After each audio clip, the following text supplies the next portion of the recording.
The morning of February 8, 2011 was the kind of cool, clear winter day that draws people from all over the world to the Huachuca Mountains near Sierra Vista.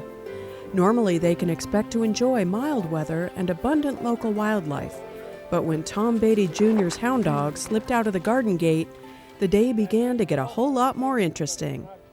Tom was working on the gate that the people drive up to the cabins because it wasn't closing. And so the dog got by him. She's a hound dog. Once she gets on the trail, she'll just keep going. And so I went over and worked in the garden, and for the next half an hour I could see Rose zigzagging up the ridge to the west that's south of us. And then you could tell when she trees something, her bay sounds different. And by that time, it took about a half an hour, and Tom called, and his mother answered, and then she got me, yelled out and said that Tom's got an ocelot. And then I called Brad about 2 minutes after that. Yeah, Tom? Hey, this is Brad. Yeah, wow, pretty good news, huh? At about 10:30, my cell phone rang, and it was Tom Beatty, Sr. And, Tom sort of surprised me that morning with that phone call to tell me that his son was up the canyon and possibly had an ocelot up a tree. The animal's treed out of harm's way. Could you tell if it ever got into a tussle with the dogs or anything? It's in good shape? Is it breathing heavy? Does it appear to be stressed or anything, or is it good to go? Obviously, my first step was to clear out, get home, get the gear I needed, and to coordinate a hike in to try to determine what we had, in Miller Canyon. We get unusual calls as wildlife managers. I could talk for an hour on that just in itself.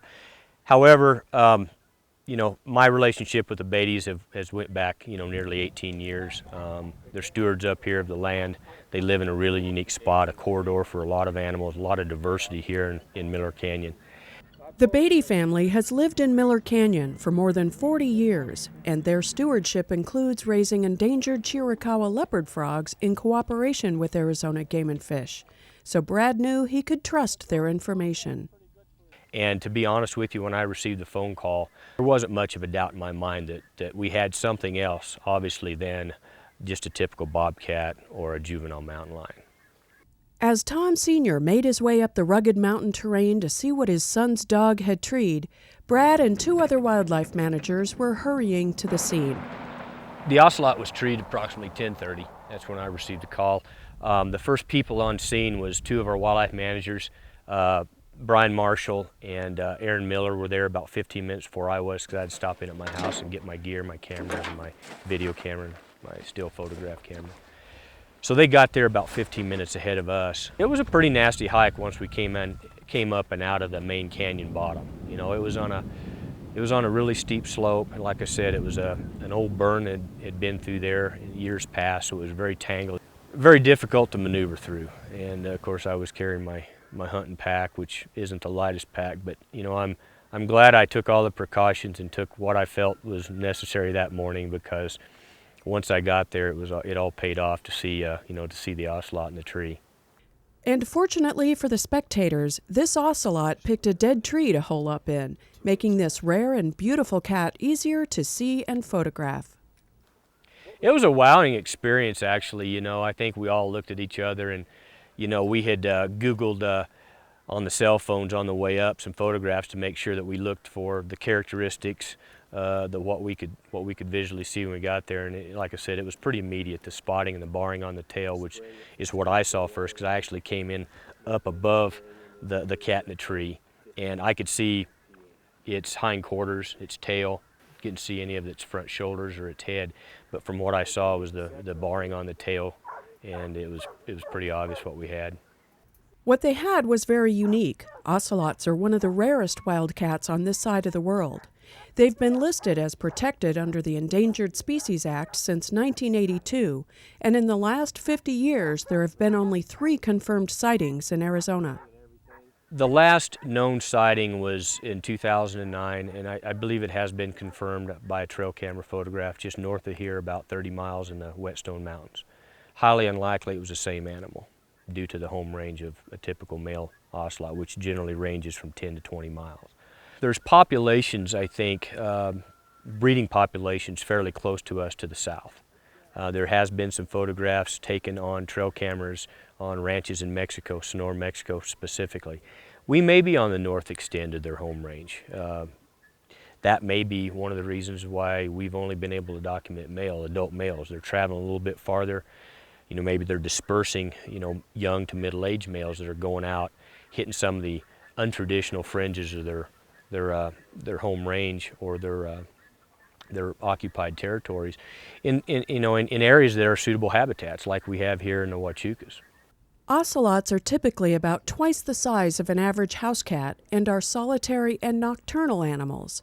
They can be ferocious predators capable of taking down prey more than twice their size, but once safe in this tree, the ocelot seemed unimpressed with all the excitement going on around him.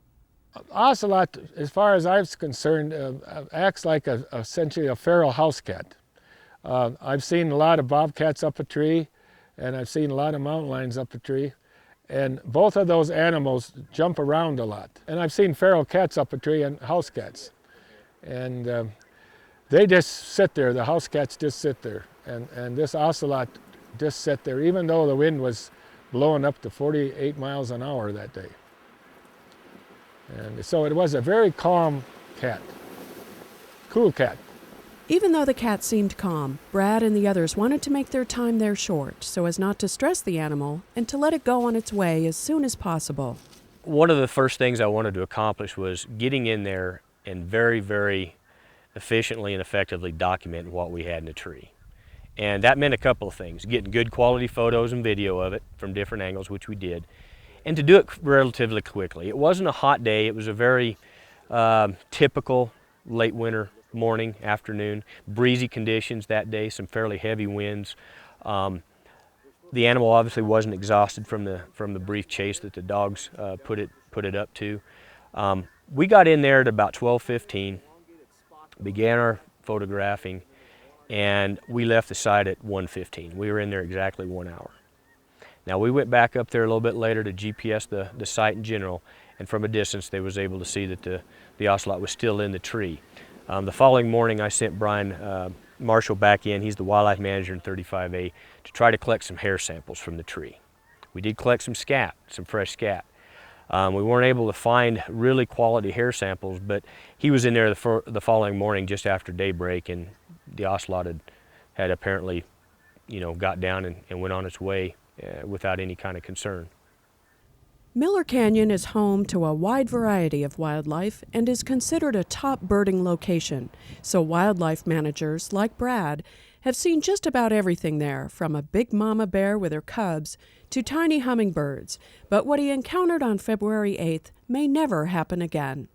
I know this, that I was fortunate enough to be one of the 4 guys from the Game and Fish that morning to see an ocelot, a live ocelot in the wild, photograph it and videotape it. It's never been done before, and you know, I feel that it was a huge privilege of mine and probably a pinnacle of my career with the Game and Fish Department. It was a good day for me, and everybody was with me.